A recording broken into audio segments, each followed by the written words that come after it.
Hi, Mickey. Hello.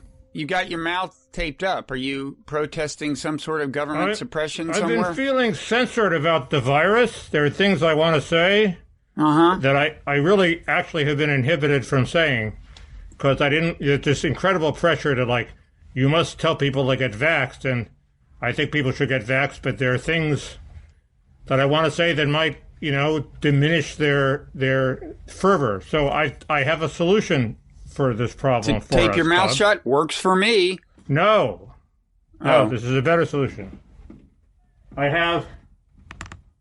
This is a multi-prop opening that Mickey has planned for us, cone of folks. silence, Bob. That's a reference to Get Smart, is it not? If I talk in the cone of silence, I can uncensor myself, and nobody can hold it against us. For our younger viewers, I believe that's a reference to Get Smart. Correct. And the joke of the cone of silence at Get Smart, of course, was once they were in the cone of silence, they couldn't hear each other.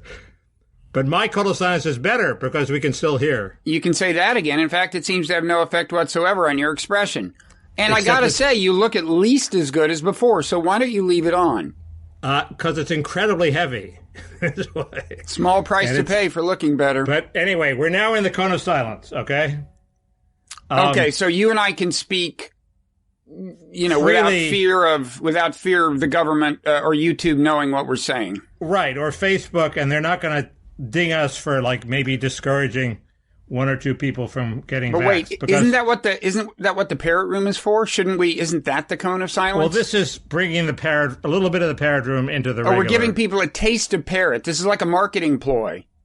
We're about to say the kind of thing we would say in the Parrot Room, folks, and make you wish you were there every week. Okay, Mickey, what is it we're saying that we would normally say in the Parrot Room? Well, the narrative about the virus has collapsed.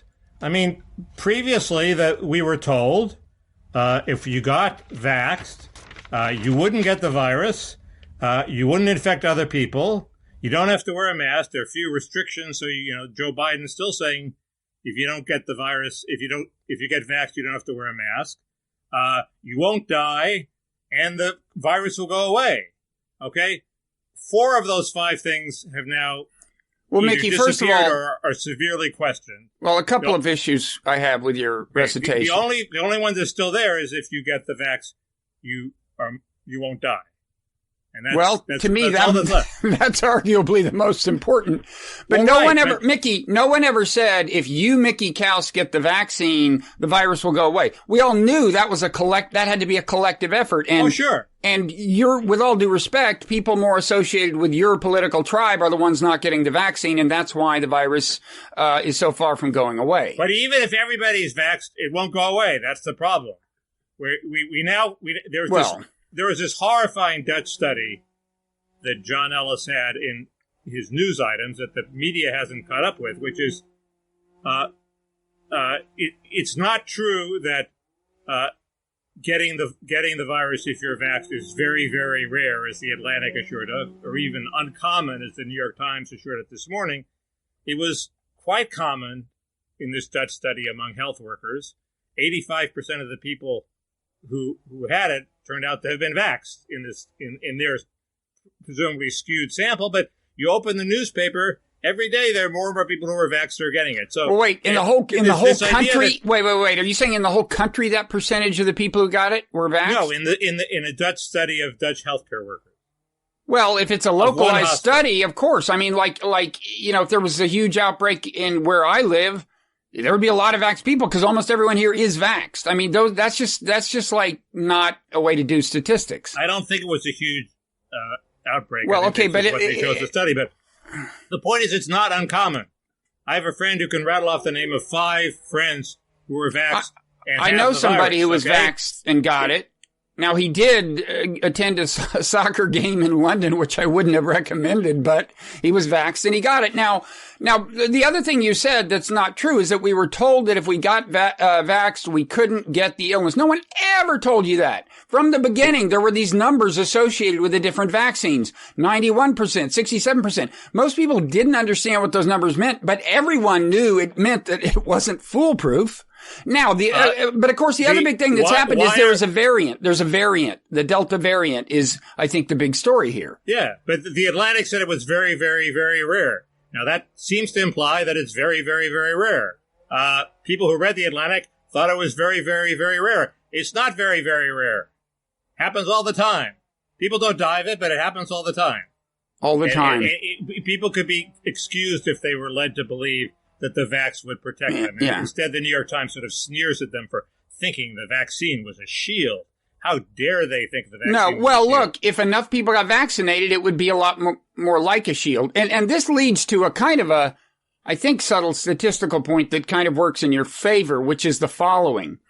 Like, I saw a statistic that's like, it was like 97% of the people hospitalized for COVID in the U.S. lately have been not vaccinated. Now, you might think that since about half of America hasn't been vaccinated, you might think you could do the math on the basis of that and come up with some efficacy rate of like, I don't know, 80, 90, something, pretty high. You can't for a couple of reasons. One is just it's not a controlled experiment, and the behavior of people who get vaxxed may differ systematically from the behavior of people who don't get vaxxed. But there's a subtler point. In other words, one of the two groups may be more likely to put themselves at risk. It's right. Actually not clear which group that might be. You could have different theories. But the subtle point is that, so long as there is regional and local variation in likelihood of being around other vaxxed people, that's figuring in here too. So the reason that such a low percentage of the vaxxed people have been hospitalized isn't a tribute only to the power of being a person who's been vaccinated. It's also a tribute to the fact that people who have been vaccinated are more likely to be living around other people who have been vaccinated and interacting with them. So that stat is very hard to draw inferences from. Does that make sense? Doesn't it happen in every state, practically? Yeah, but there's a lot of doesn't what happen in every state? Doesn't the hospitalizations are but the incredibly lopsidedly among unvaxxed people. Oh, totally. But there's a lot of meaningful. No. I'm not doubting that. It is a fact that only like 3% of the people who are hospitalized are vaxxed. But even if that, it doesn't matter whether that holds up in every state. The point is that that's reflecting not only the insulation vaccines give me, but the fact that by virtue of being vaccinated, I am more likely, this is just a demographic fact, I am more likely to be interacting with other vaccinated people. I'm more likely than somebody in rural Ohio. Yeah. So in other words, they've got two strikes against them. That's why so many unvaccinated people are winding up in the hospital. First, they don't have the personal protection, but also they're more likely to be hanging out with unvaccinated people. Bob, you're undermining the narrative, and it's lucky you're under the cone of silence because I could get banished from YouTube. Trouble. I was actually just listening. I dipped back into my Bannon for the first time in a long time, and that left me with several things to talk about.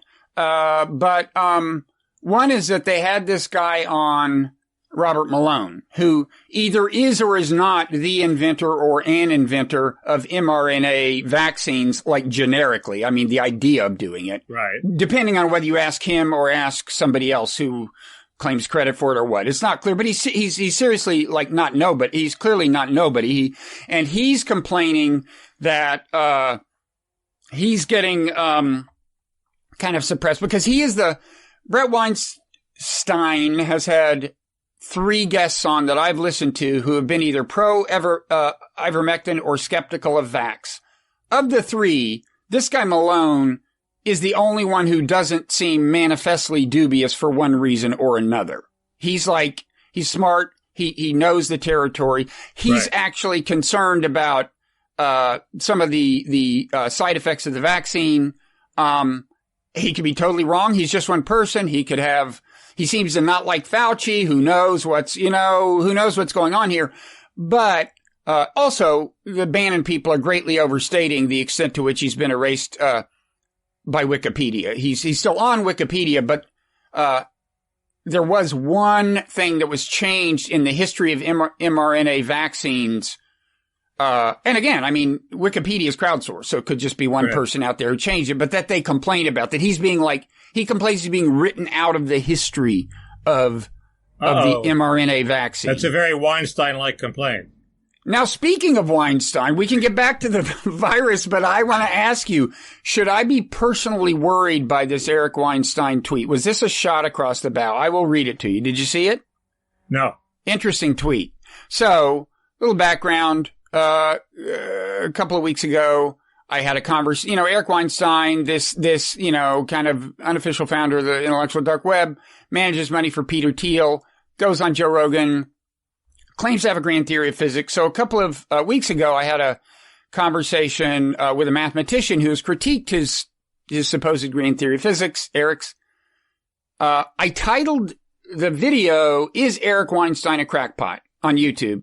It's gotten like 35,000 views. It's done well. Meanwhile, I wrote a piece in my newsletter, the Non-Zero newsletter, called "Is Eric Weinstein a Crackpot?" which took up a different side of the Eric Weinstein crackpot question, the question of his conspiracy theories, okay? And that did well, 25,000 page views or something on Substack. So probably came to his attention. And now, am I being too sensitive when I worry about this tweet of his? He says, let's see. If you're a lawyer knowledgeable about internet-based defamation, tortious interference, not tortuous, but that's probably a term. Tortious. Okay, meaning with torts. You would know what that means. I wouldn't. Expectations of privacy, trolls, and pseudonymity, etc. And you'd like to help the portal come back online. Now, that's his podcast. I'd appreciate it if you'd make yourself known via DM. Another relevant fact, Peter Thiel, his boss, of course, secretly funded a lawsuit to put Gawker out of business. Now, I don't want to dwell on this. We can talk about it in the Parrot Room. And there's reason to think he may be primarily doing a shot across the bow of other people, if this is a shot across the bow, and I can tell you who they are. But how weird is that tweet? Does that tweet seem weird? Not that weird. I mean, people are constantly, putting out, it is a feelers for lawyers like that. It's a way of trying to intimidate your foes. That's what I mean. But the fact that he mentioned the portal suggested you are not the main foe he's trying to intimidate. I'm sure he doesn't mind intimidating you, but you haven't put the portal out of business, so. But somebody has. None of these people have. There's several suspects. There's several people he could be talking about. Well, there's some reason the portal stopped going up, right? Well, it stopped months ago in an odd manner. So for him to act like, first of all, it doesn't make sense timing wise for him to blame the eclipse of the portal on the various people he could be referring to. But anyway, we can. I think you're safe. You're not about to post the Eric Weinstein sex tape, which was what Gawker did. No, well, let's be clear. Let's don't get sued over this one, Mickey. What Gawker did was out Peter Thiel as gay, and then Peter Thiel, that was his grievance. And then what they did was do the Hulk Hogan sex tape, and then Peter Thiel secretly financed Hulk Hogan's successful lawsuit. It was a legit grievance. The article outing him was ridiculous. Yeah, well, I also thought it was in bad taste to run the Hulk Hogan sex tape personally, but I don't think they should be I don't think you should be put out of business as a media company just because one aggrieved person happens to be a billionaire, but that's what happened. I don't think you've done anything tortious. So well, nobody has, but a nuisance lawsuit is no fun. I mean, look, bring it on. The Streisand effect overwhelms any financial downside. In California, there's the SLAPP law, where you can get money from him if he brings a fake suit. But I don't know since you're not in California, I don't know which law applies. Well, but the SLAPP law is very effective. As George W. Bush said at the beginning of the Iraq insurgency, bring it on, which in his case was not wise. That's very bold of you. Anyway. I guess I get confused about the virus. I want everybody to be vaxxed because if you're vaxxed, you won't die. But suppose people don't get vaxxed. I guess the problem is that all these variants will proceed much faster because they will move through the unvaxxed population faster than they would among the vaxxed population. Why do we care so much about vaccinating the unvaxxed? I guess out of compassion. We care about their welfare. I mean, I guess out of compassion, partly, but it is what this is. Remember at the very beginning of the pandemic, where some people were saying what we should do is shelter the older people, the most vulnerable, and then just let it, as I think Trump's quote was, let it, quote, wash over us, which was kind of a creepy way to put it, I thought. But that was one idea that was out there. And go ahead and reach herd immunity. In effect, we're kind of doing that now. In other words, most of the most vulnerable people have chosen to get the vaccine. Elderly people are overwhelmingly, have a very high vaccination rate. And largely, because we didn't get much past 50% so far in vaccination rate population wide, and because this Delta thing is harder for the vaccines to handle and harder for, I think, organic immunity resulting from having had the disease to handle, we have, it's quote, washing over us. And so it may happen like that. And there may not be a whole lot of deaths associated with it, but they will be disproportionately in red states and red counties, I think, to judge by what's going on now. I mean, this is where my lack of knowledge of medicine comes into play, because I don't see what herd immunity does for us anymore, given that a new variant might always come along that pierces whatever immunity we have. Yeah. And so the only legitimate reason for going to all these lengths is to make it harder for these variants to develop and make it less likely that the variant will come along. And I have a weird crackpot theory, Bob. Crackpot's just a term I'm an expert on those. We use among ourselves. Happy to pass judgment. What is it? The more vax there is, the more people will loosen their behavior. And since it's asymptomatic in most people, it will spread more efficiently and widely, and we'll get more variants. So it's not completely clear that getting vaxxed, I mean, I just saw this asserted that getting vaxxed obviously will reduce the growth of new variants, and I guess it will, because it's harder for anything to take hold when people are vaxxed. But but it seems to me that it could go the other way. Well, Brett Weinstein very controversially argued on Tucker Carlson that the vaccine could actually accelerate the evolution of more resistant, harder to handle variants. I don't understand that logic, and I heard one rebuttal by somebody who seemed to know what he was talking about, which sounded convincing, but I haven't heard that from many people. And that would be like penicillin, like you don't want to have antibiotic resistant strains, but the solution in terms of antibiotics is you take the whole course of antibiotics, and maybe the analogy here is that's a good reason for vaccinating the unvaxxed, because you got to kill off these burgeoning resistant strains as well as but because the strains can and typically have originated abroad, the equivalent of doing the full cycle of antibiotics is to vaccinate the whole world, which gets back to the fact that we have not been, our government has not been nearly as forceful and proactive in compelling these pharmaceutical companies to suspend, to not enjoy the full IP protection they're used to. I just think, we're still not thinking globally. And it should be becoming clear now that America's health is dependent on thinking globally about this. I'm not saying you could vax the whole globe overnight, but I'm really not convinced that we're doing a smart job of this. I agree. That's a good point, and it fits in with your apocalypse aversion project. Yes, think globally, not just locally. So, no, I agree. I guess I don't understand why all viruses, all coronaviruses at least, don't eventually develop a mutation that will kill us all. I mean, why Why doesn't that always happen with randomness? Is with enough time and enough randomness, every virus should develop a globally fatal variant. Why doesn't that happen? For one thing, you can keep tweaking the vaccine. I think that is what happens with the flu, right? You get a new every year. They keep tweaking the flu vaccine, right? Like the flu vaccine I would get next year isn't the same one I would have gotten 5 years ago, right? Right, but the flu doesn't kill us all. The variants aren't that awful. They're just different. It kills a non-trivial number. My point is just that it is kept under control through.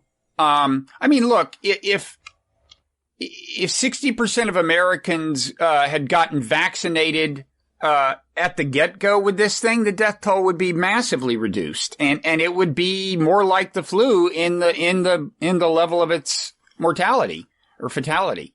Look, it's not.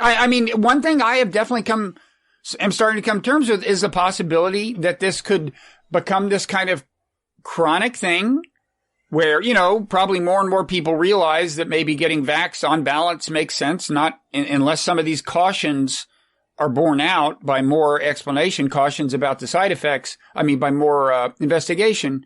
But still, even so, it may be that getting a new version of the vaccine every year becomes part of life.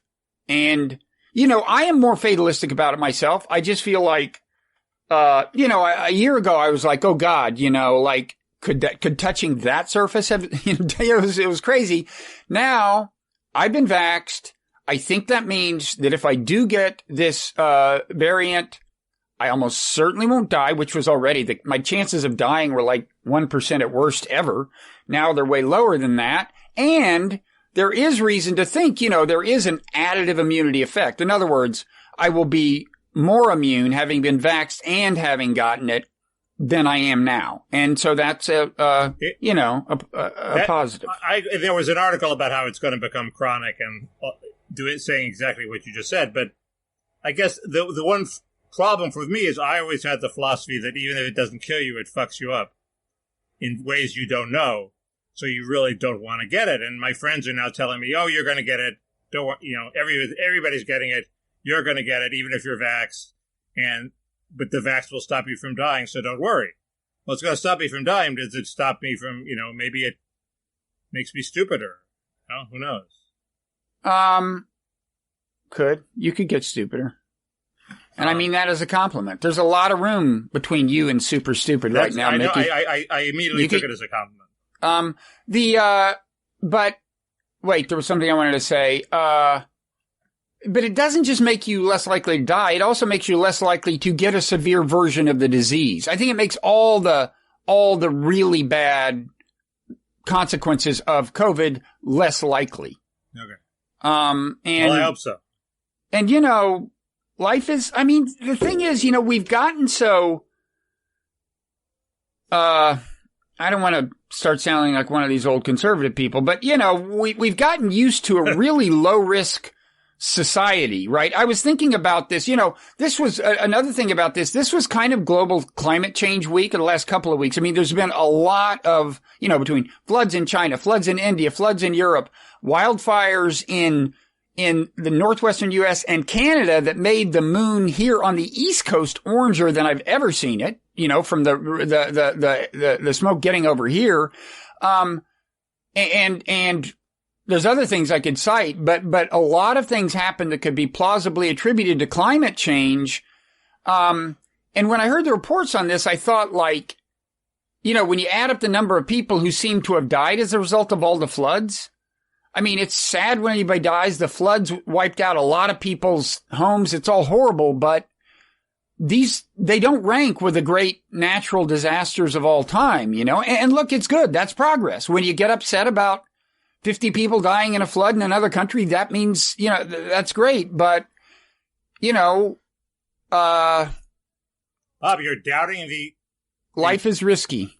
You're doubting the horrible effects of climate change? I think. No, I'm not. I'm not at all. I'm not at all. You're going to need the cone for that. No, but I'm not at all doing that. I'm not at all doing that. I'm saying that I mean, look, we know climate change is going to be the way we're saying COVID may be. It's going to be a thing we're going to have to simultaneously try to, attack the roots of and yet cope with, right?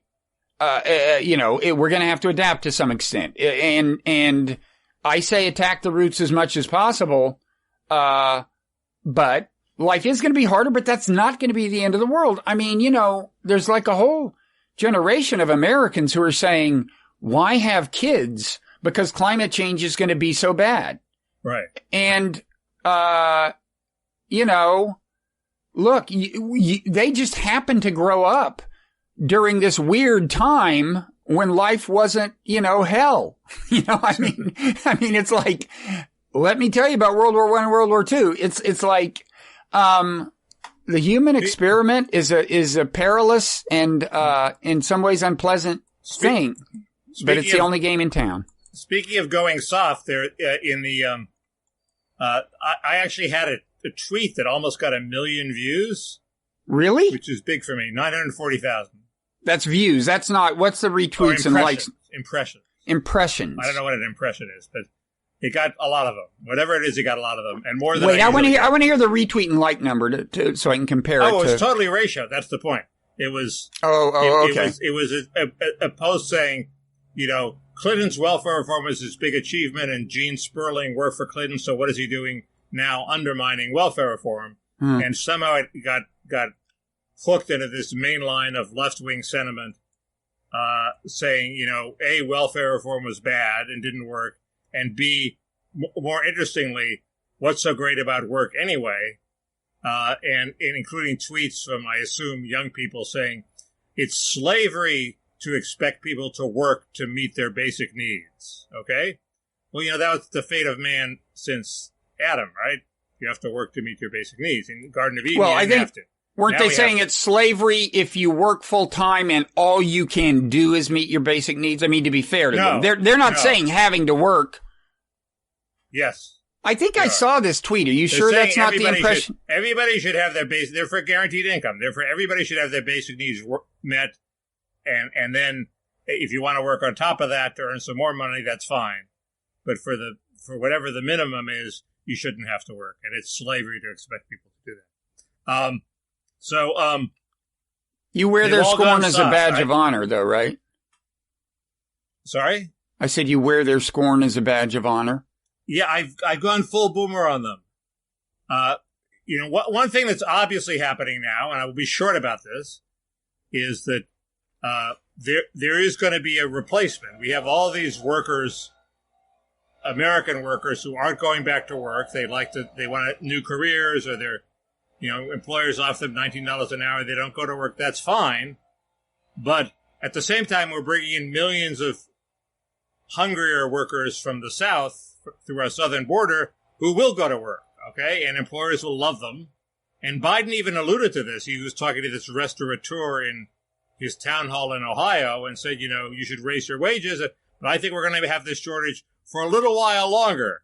And what's, it's sort of, I think he is smart enough to know that the help that's on the way is all these migrants who are coming in. So basically the migrants are going to replace the Americans in the low-wage jobs. And that's a horrible thing for the Americans because these new careers that they allegedly are going to, go off into may not materialize. And then what they're left begging for a guaranteed income or something. You can see that happening. And, it's almost intentional on the part of the Democrats. Anyway, I'm through. Now, Biden might say that you were reading a little more in the way of immigration-related content into his utterance than he intended. I'm making more sense of his policy than he is making, and I'm implying that he's completely compos mentis. But I think he was a politician for 40 years. He knows what the effect on the labor market of immigrants is. He talks to employers, and my point was, if Americans keep having the attitude toward work that this alleged millennial had, which is slavery to expect me to work, no wonder employers don't like them and prefer to hire immigrants. If I were an employer, I'd rather have an immigrant too.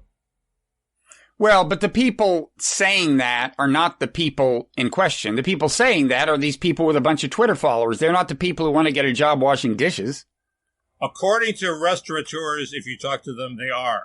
They say, hate millennials. They say, I refuse to be your slave. I will not accept this job, and storm out of the restaurant. Yes, the millennials are very picky. Why did they go in the restaurant?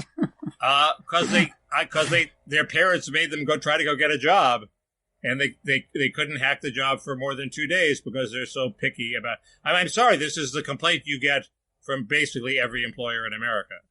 Well, anyway, speaking of Biden and Compos Mentis and this very event, I think this was at the CNN town hall. Yeah, I couldn't bear to. There's this one clip going around of him being befuddled that I couldn't. Let's play. I'm going to play it for us to see if how concerned this is making the rounds in the right wing. So we might as well. This is like this is just catnip for Steve Bannon. Here it is. I'm hearing it for the first time.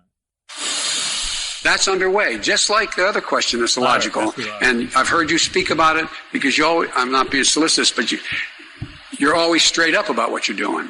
And the question is whether or not we should be in a position where you are. Why can't the experts say we know that this virus is in fact it's going to be.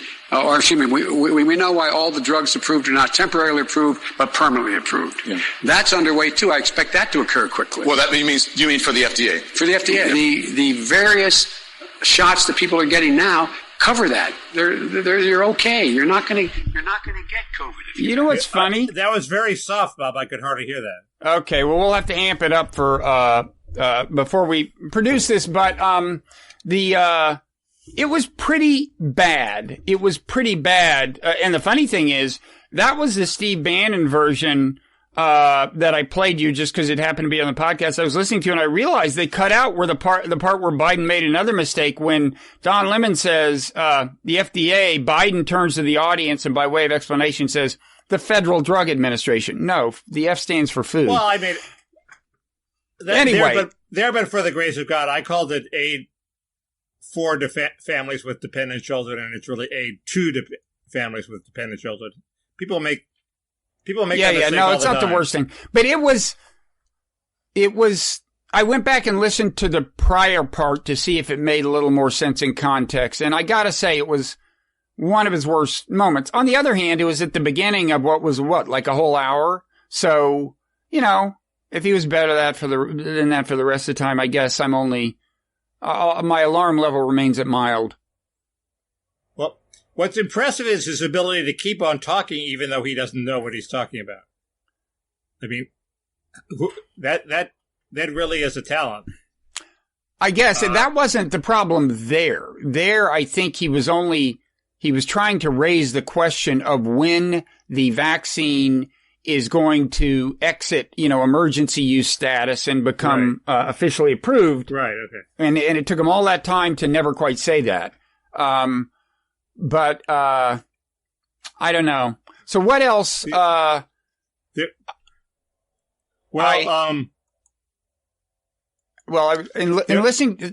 ahead. Wait, we're starting to collectively sound like Joe Biden. This is alarming. Like there's infrastructure, but I know you don't want to talk about that, and really nothing much has changed. Okay, that seems like an adequate summary. The question is still, will passing the Republican bill help or hurt the Democratic chances of putting a bunch of progressive stuff in the big bill, which is Democrats only? And I still think it will hurt that, because it gives moderates a safe out. Hey, I voted for this infrastructure. But the conventional wisdom, it will help them because Biden wants it and it makes everybody look bipartisan and et cetera, et cetera. But the good news is that the Biden child tax credit to non-work is not polling well. It's actually it's like underwater. Really? It's like most people would rather not have the child tax credit made permanent.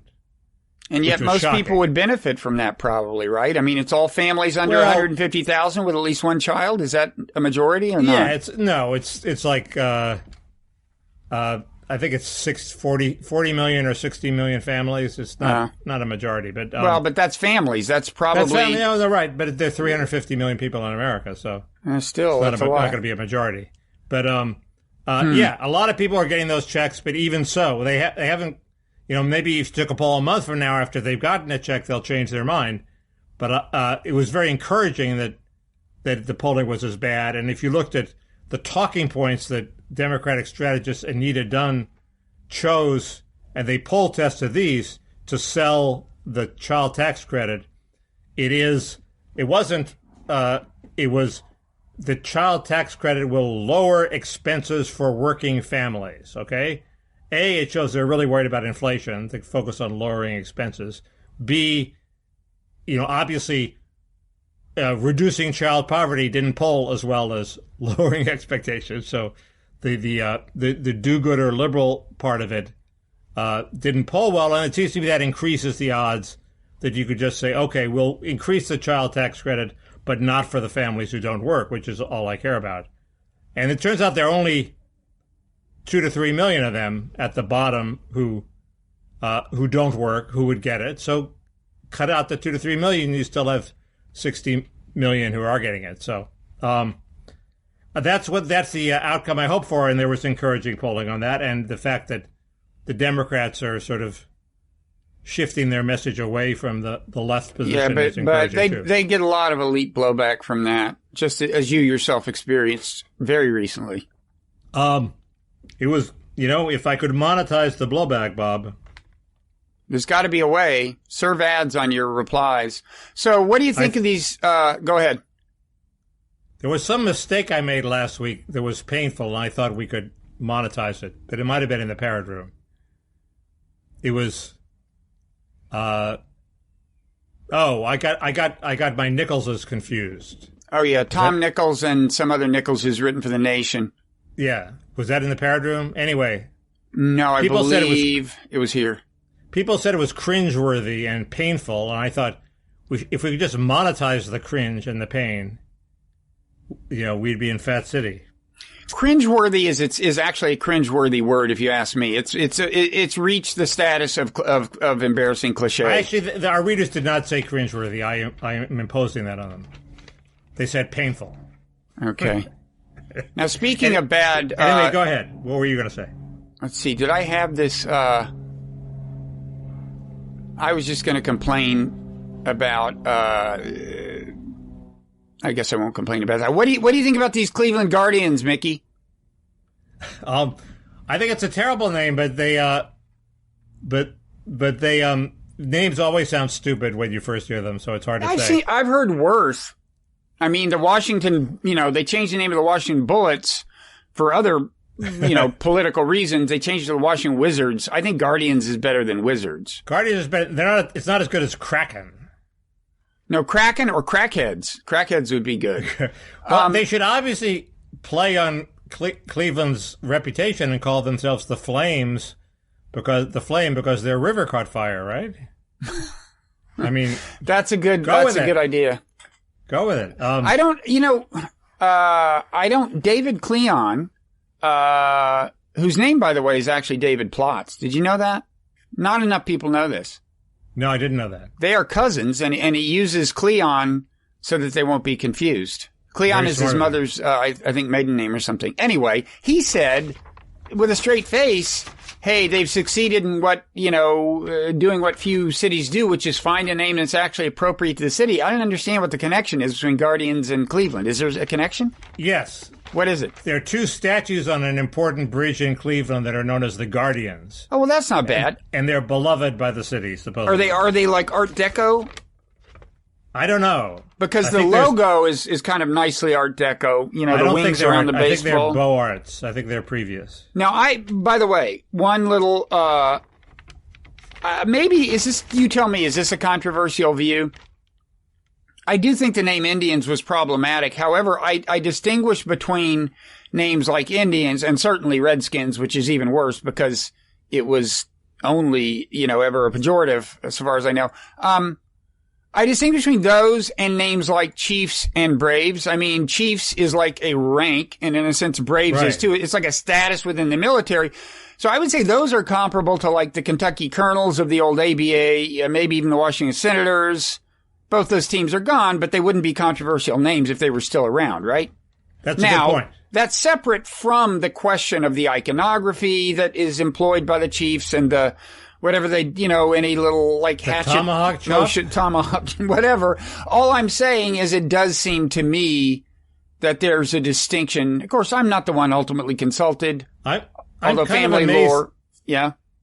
I'm amazed that it hasn't produced an epidemic of resistance in the form of fans using the tomahawk chops to say screw you to the forces of political correctness. Maybe it has, and we just haven't heard about it. Well, you know what surprised me? In the official Cleveland Guardian's rollout video, which was pretty good, it draws on and evokes all the memories of the great Cleveland Indians baseball players of the past, and then culminates in the current moment and they roll out the Guardian brand name, but it was pretty POC heavy, especially at the end, like showing just these regular people.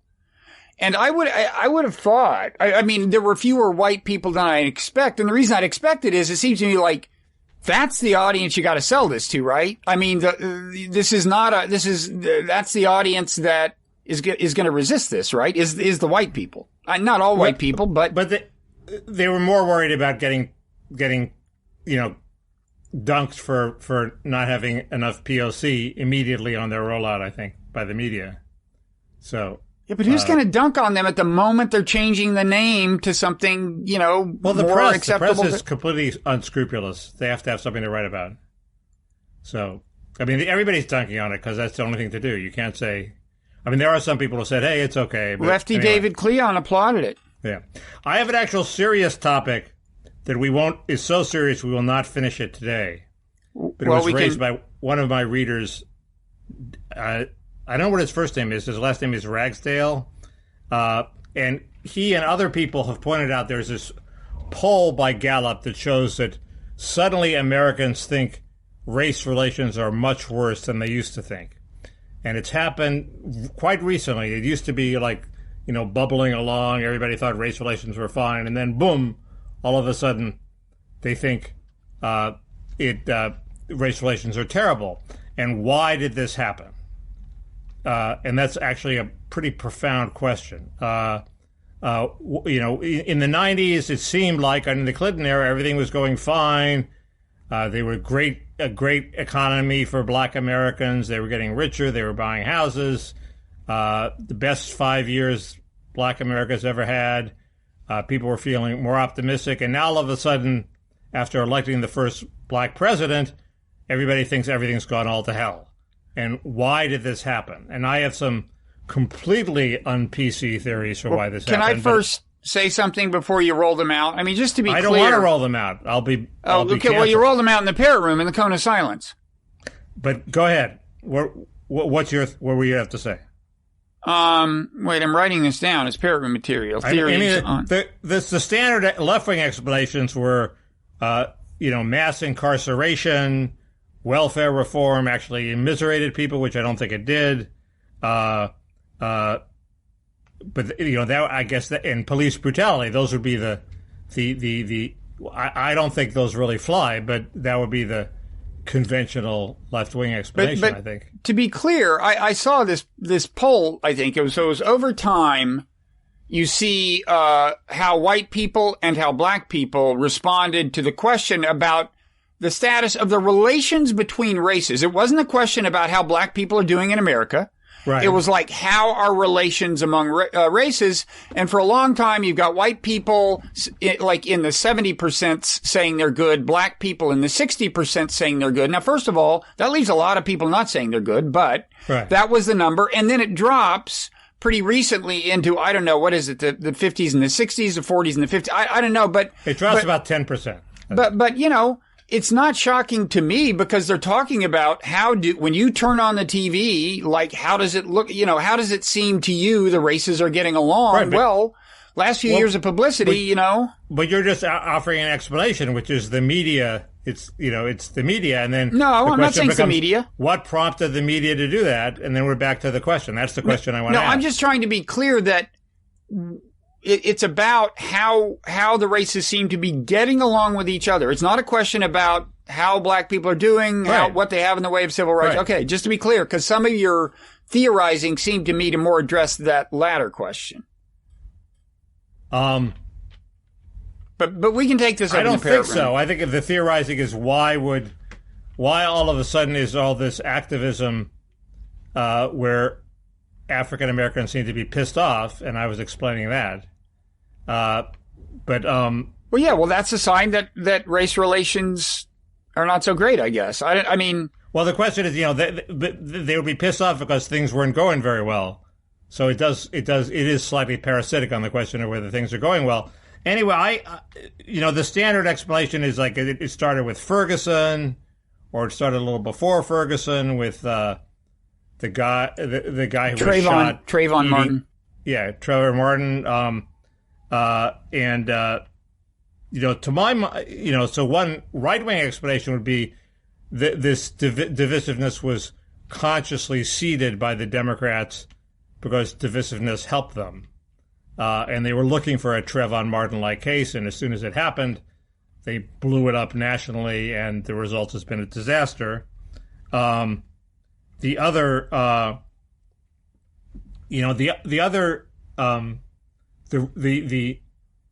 really nasty cone of silence explanation is, why don't we save it for the Parrot Room? I'm not kidding. Well, because you want to coherently deal with the subject. Is that the rise of Latinos was a threat to black activists, and black activists says, shit, we're becoming the number 3 minority here. Fuck that. We have to raise a stink. I don't quite believe that, but that would be a very nasty theory if one chose to have it. And that a new generation of activists, you could have done the Tom Wilson thing. Tom Wilson being my hero, the record producer who supposedly he was involved in the civil rights movement, and supposedly after the civil rights movement won, he said, "Okay, we won. Let's go on with our lives. Let's just go participate in society and enjoy America." And that is not the direction the black activist movement chose. They didn't go, and you could choose to go and be an environmentalist fighting climate change, but then you'd have no advantage as an African American against all the whites doing that. Whereas if you chose racial activism, you got a special advantage as a POC, and you basically have the ability to make any white person shut up at any time. So why not get that bonus if you're a potential activist? So it's like game theory among who did not just become environmental activists but became racial activists. So it's game theory among elites of different ethnicities, kind of. Yeah, that's a very anodyne way of putting it. Thank you.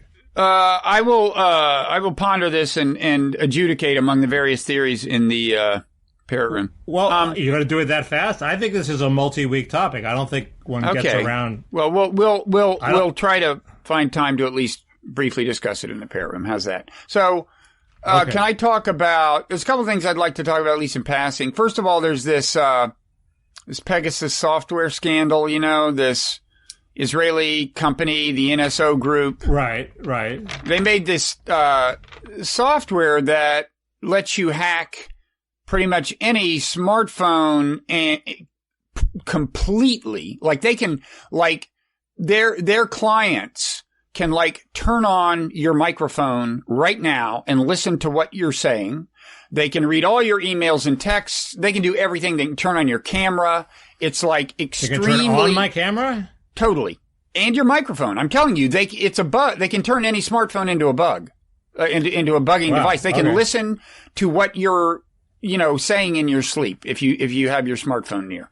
And so, the Israeli government exerted some control over who they could export to. But I mean, what happened, the story is that a bunch of, media outlets got together and did a bunch of work that they needed to pool their resources to do, and found out all of these, the names of a bunch of journalists and politicians like Macron in France who had been hacked like this.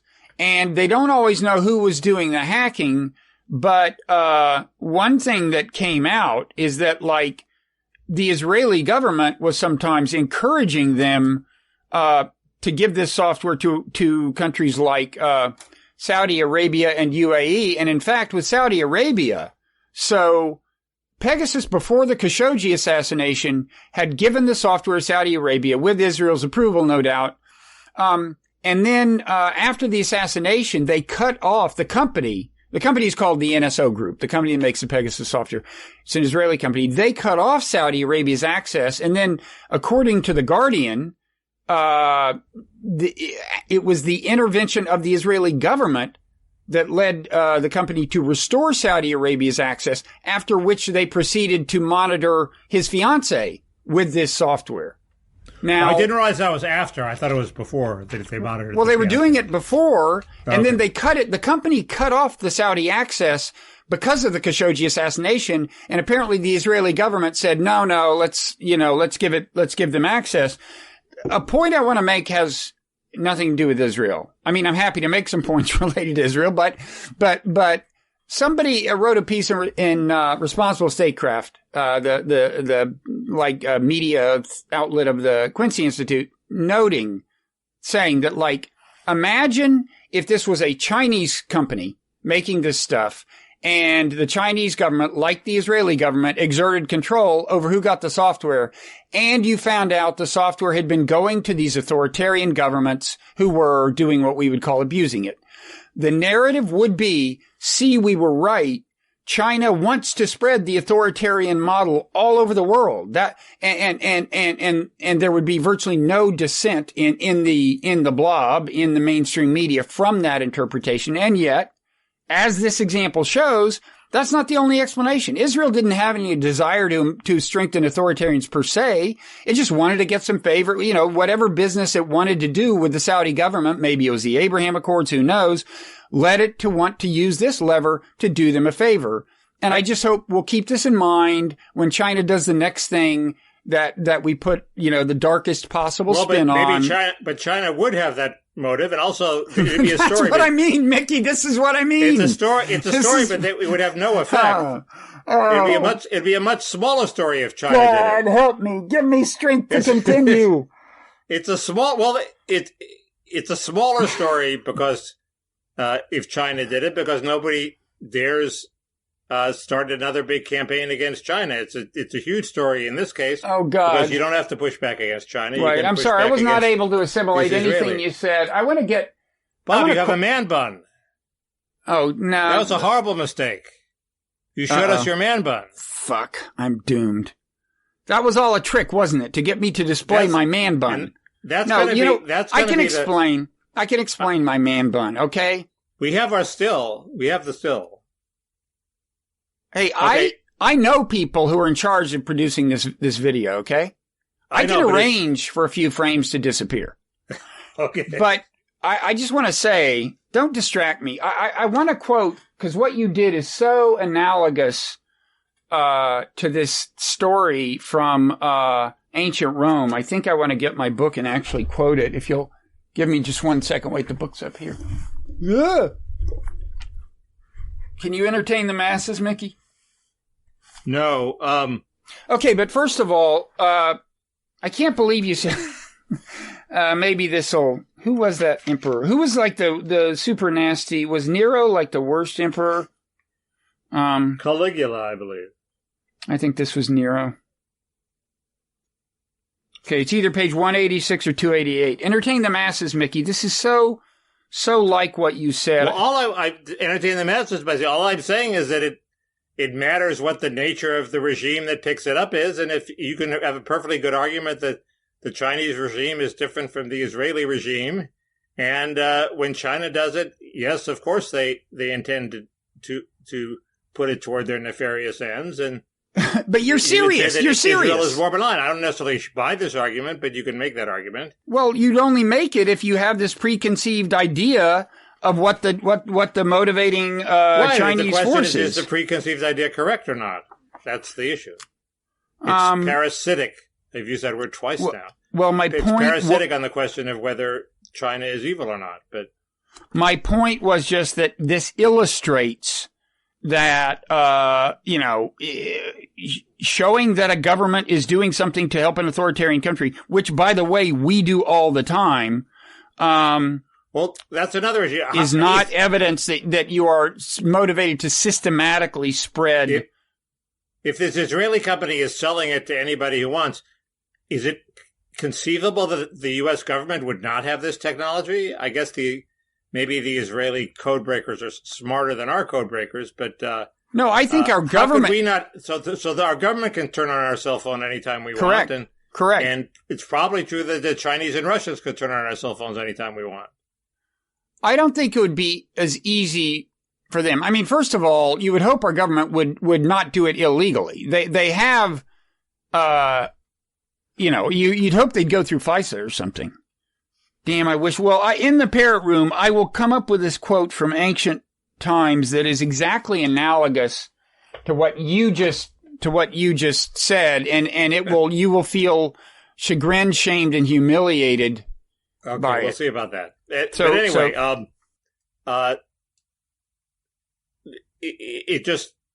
it's hard to believe that the Israelis are the only people that have this. No, anyway. I'm not saying they are. No, other governments have it. And then, like we have it, I would say in order of likelihood, it'd be kind of Russia and then China. But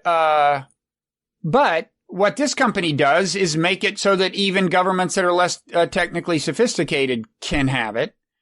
I think there's I think, look, I was making the China point, but obviously there's a whole bunch of questions this raises. Like, should we really be happy about, Israel, doing this? And again, it's a private company, but, these are people who, I think the main people in the company come out of the Israeli intelligence, realm. And moreover, the government does exert control over who gets the export licenses. But it's also inconceivable that the Israeli government wouldn't be able to use it anytime they want. Well, again, they probably have tools this good anyway themselves. But who needs Jeffrey Epstein taking photographs if the Israeli government can, hack Epstein's phone anytime they want, or hack the phones of all the people who are dealing with Epstein? It's a good question. By the way, Pegasus or NSO says they set the Pegasus software so that American phone numbers are not vulnerable. Now, there are a lot of American journalists who were hacked when they were working abroad, but these stories did not disclose any cases of American smartphones being hacked. How did they find this out? I don't know. It's a big, a bunch of media outlets got together and did the thing. There may have, one of the human rights organizations may have been involved too. Either Amnesty or Human Rights Watch. I don't know. Last thing I was going to bring up was January 6th, just because, I did dip into Bannon again, and I see that, as Bannon himself said, the three big causes are Wuhan lab leak, November 3rd, the election, and January 6th. And, on January 6th, I tweeted that I said, something like, we'll probably see a conspiracy theory to the effect that security was intentionally kept low so that these people would come into the Capitol and it would be bad for Trump's cause and so on and look horrible.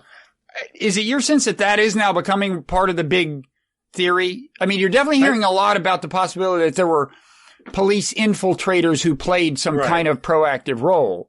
Right, which is possible on the fringes. And it's sure. Well, once you heard that they asked for a massive military presence that somebody did at some point and Pelosi turned them down, that logically leads to this conspiracy theory.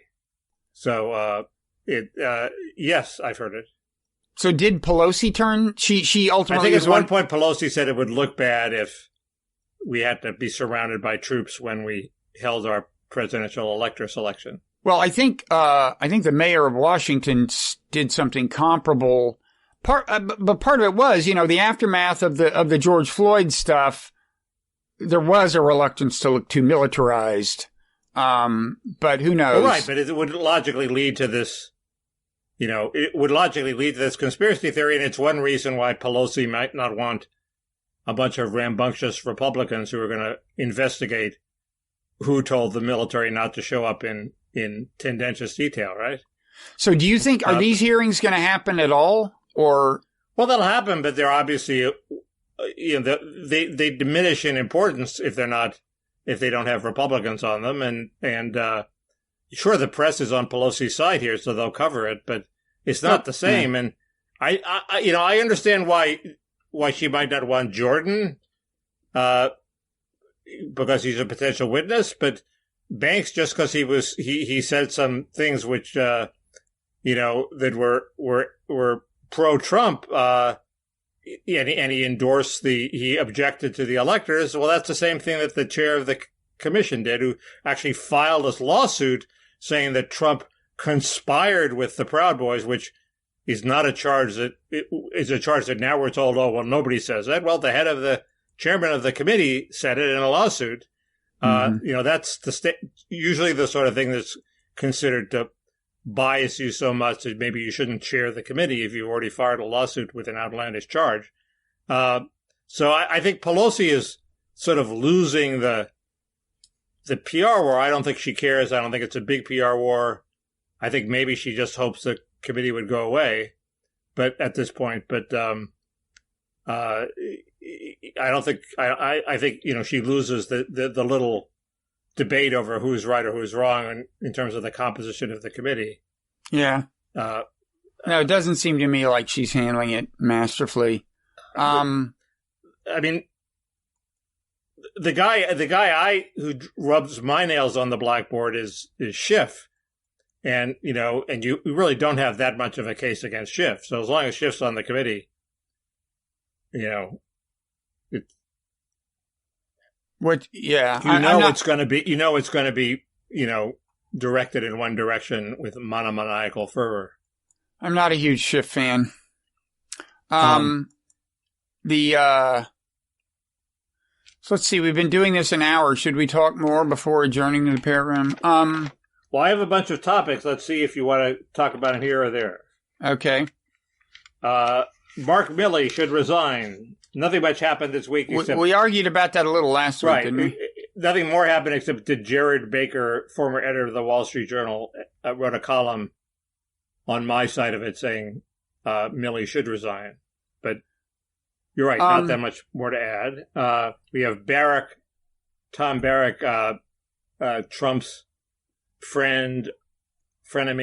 He fell out of favor at some point, was indicted and actually jailed, I believe, briefly. And the bail hearing is happening even as we speak. That's for failing to register as a foreign agent. It turns out that while Trump was doing these kind of pro-Saudi, pro-UAE things, this Barrack guy was seeming to make a lot of money via Saudi UAE. I think it was something like $2 billion came into his hedge fund from those kinds of sources. And meanwhile, Trump was doing things like Pompeo kind of overrode some kind of congressional hold on $7 billion's worth of arms sales to Saudi or something. And of course, there was a whole, the sword dance, the whole thing. I mean, I'm ambivalent about this. I'd rather, be able to blame the whole thing on Jared, but. Well, it's obviously not because Barrack influenced American policy. There were bigger influences on American policy, and Barrack was out of favor for a lot of the Trump administration. So I can keep blaming Jared then? You can keep blaming Jared, yeah, I think. Good. But this is the one topic I'm not qualified to talk about now because I didn't do my reading on. So I will be qualified in the Parrot Room if you want to talk more. Okay. There's the debt ceiling. That's probably too boring for us to talk. Possibly. There is. I think it's hilarious that after impeaching Trump because he did over Ukraine, one of the first things that Biden does is completely screw Ukraine on this Nord Stream pipeline deal, and I think it's just funny that You watch these impeachment hearings, and Colonel Vindman was up there saying, nothing is more important than Ukraine. This is our interagency consensus policy, and witness after witness, this Ukraine thing is where we're standing against Russia. This is all important for the free world. And then, as soon as Biden comes in, well, fuck this. We have to cave to Russia on this. The pipeline thing is a tough thing to. Come on. The thing is basically built.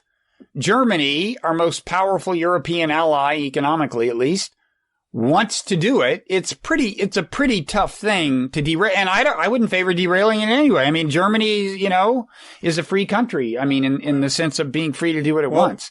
And the Ukrainians did have sort of a weird power before, which is that the pipelines go through their country. So if they wanted to cut it off, they could do it. Still could, I guess. Well, no, they can't. Once this Nord Stream pipeline goes around them, they can't do it. That's the point. I see. Okay. Yeah. That's the problem. Now that the shoe's on the other foot, Russia can cut them off anytime they want. So it gives Russia inordinate power. Well, that's the supposed reason to worry about this, but I predict it won't happen. Well, Putin has already hinted at it in this big essay he wrote, hasn't he? You can't be like this. Well, we'll see. But I would just be shocked if a country, whose lifeblood, or at least a lot of whose lifeblood is selling energy, wants to set the precedent of getting in a bad mood and cutting off energy access to a customer that's contractually entitled to it. We'll see. And now, as soon as I say that, somebody's going to point to Putin doing it 5 years ago, probably, and I will be humiliated and ashamed. But I don't. I was thinking of doing just that. Except you don't have such an example. Right, but I bet there is one. There probably is, with my luck.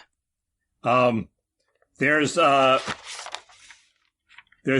Delta variant rescuing the Biden administration from having to get rid of this special rule that Trump used to keep out single male migrants for health reasons due to the pandemic. And there was all this pressure, well, the pandemic's over, so you got to let them in, which would cause a huge explosion at the border, because right now it's mainly families and children who are getting in. And but it looks like they're going to seize on the Delta variant to continue this pandemic restriction, which isn't crazy. That's what I would do too. There's the disaster of this bus company in Philadelphia, who the championed by our current Energy Secretary Granholm, who they provided all these buses to Philadelphia, and it turns out they don't go nearly far enough, and they're having to mothball all of them, take them all out of service. And I claim that this shows the inherent problem with letting the government have too much direction over a new technology. Not that the government isn't always going to have direction over what buses somebody buys, but at least with the market, there's a limit to how stupid people are going to be doing in buying versus the new technology. The analogy is personal computers. Obviously, personal computers were destined to take over the world, yet we let the market decide, and we got a pretty good result in terms of they work, people are happy with them. They're not happy with the internet, but they're happy with the way the computers work. If you let the government do to personal computers what Schumer wants the government to do with directing the development of electric vehicle technology, who knows what would happen. So okay, I want to interrogate you about that in the Parrot Room. Okay. There's the California recall. Of what? Of Governor Newsom? Yes. Could do. Right now, my dogs are driving me nuts. My wife's away, and so that means they are less satisfied than they normally would be with being excluded from my part of the house. So before dogs long, are just like people. My dogs are remarkably like people. But Fraser, one of them bit me today, though. Fraser's getting pretty old. He's going deaf, and so, it's easy to surprise him without meaning to. He doesn't hear you walking up behind him. And so, he sees a hand. He figures, who knows? Good hand, bad hand, better safe than sorry. Why don't I bite it? Well, that's the kind of dog you want, Bob. Fraser's he's a wonderful dog. So So we're at the stage where we talk about things we're going to talk about in the Parrot Room? I guess, unless there's something you want to shoehorn in, something sexy, infrastructure, child tax credit. Oh, no, we already talked about this. I have things to say about that, but Biden put out this. Anyway, he in his speech he brandished this statistic, which is 97% of the families that will be getting this tax credit work. Okay. Well, the short answer is yes, it's the 3% who don't work that we're worried about. So let's not give it to them and let's give it to the other 97%. And then everybody's This sounds happy. Hauntingly familiar, but presumably you haven't. I thought you could show that his definition of work, not work is not what Americans think of as work, not work. And if he says people are working, he really means 1 hour a year. Yeah. But it might mean 300 hours a year. It might. So that's an ongoing project. Yeah, this has got bonus content written all over it, Mickey. Okay. There's anyway. So there's nothing. There's I think we may have I think Jeffrey Goldberg at the Atlantic may actually be in trouble. Really? Talk about that. Whoa! I'd pay to hear that. Jeffrey Goldberg. I'm writing that down at the top. We're not going to miss out on that one. Okay. So you want to hear some things? There's Kristof running for office. Oh, Nick Kristof, columnist. What's he running for? Something in Washington or Oregon? I think it was governor, yeah. He might. He's just eyeing. He's getting a lot of press for eyeing. You shouldn't get press for eyeing. Or maybe in the Parrot Room I'll reveal my true feelings about Nick Kristof. That'd be great. I'm writing down true feelings. And there's why is Sean Hannity telling me how to cleanse my bowels? That's definitely Parrot Room content. In fact, I wouldn't have even gone as far as you just went. That's outside the of the cone of silence.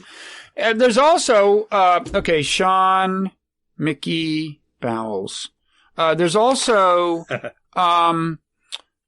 the seemingly coordinated, if temporary, Republican reversal or conservative reversal on vaccines, all of a sudden Republicans and people saying to get vaccinated. I don't know. You're probably going to poo-poo that, right? That was overblown. Megan McArdle had a good explanation for that. Megan. But we can talk about that. Okay. So you want to hear some things I was going to talk about in the Parrot Room? I want to get back to this Eric Weinstein thing. I mean, there's various theories about what he's up to in that interesting tweet I mentioned. We had said we were going to talk about that race, the poll about race relations a little more, but I'm not sure I didn't say most of what I'm not sure either. Yeah, I'm not sure. We may or may not. I maybe want to hear a little more about that question of your theory about game theory among ethnic elites. I'm going to unveil that You want me quote. To cancel myself more? I'm going to unveil that quote from, I think it comes from from Philo of Alexandria about something an emperor of Rome said that's going to make you feel, again, ashamed of what you said in response to my Israel-China rant. Also, I want to get a little into, last week, we had an argument about foreign policy. Somebody accused me of, doing something that I'll talk about in the course of that. And I just want to pick up your claim that our foreign policy could be described as coherent and talk about the sense in which that may or may not be true. I know a little more about that. I think the comment said that I was right and you were wrong. There was that, but and why are you so mean to Mickey? There was that too, but then there was a third thing. Okay. There was, I learned a little more about this bizarro Haiti presidential assassination. If we have time, I'll mention that. We said we might talk more about Thomas Barrack. I don't know. I want to mention, a witness that was on the Bannon podcast about how abused how oppressive the prosecutions emanating from the January 6th Congress riot are. I want to talk about that a little. You wanted to talk about this Philly bus, Schumer electric vehicle thing. So maybe you were gonna refute me. I've said what I have to say. No, I just want to. I want to hear you flesh it out and then respond to it. I'm not sure I do want to rebut you. Flesh it out. I hate that phrase. That's like the worst thing that magazine editors say is you need to flesh this out a little more.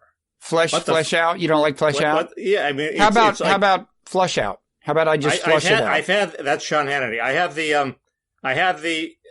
the basic bones of the argument. I made the point, and they say you need to flush it out. Well, fuck that. I mean, that's why I tweet, because I don't have to flush it out. I just if you didn't say what you just on. If you didn't say what you just said, which is that I have the basic bones of the argument, maybe they would be less tempted to say, well, then flesh it out. It seems to me they're doing you the service of rescuing your pretty bad metaphor.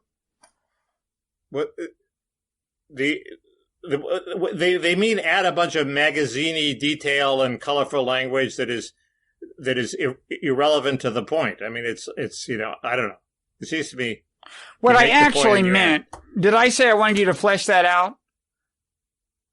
What yes. I actually meant is I want you to repeat it, and this time I'll pay attention.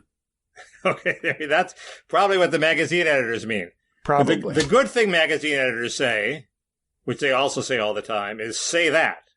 In other words, they argue with you, and you'll pithily put what you have to say is, and they say that.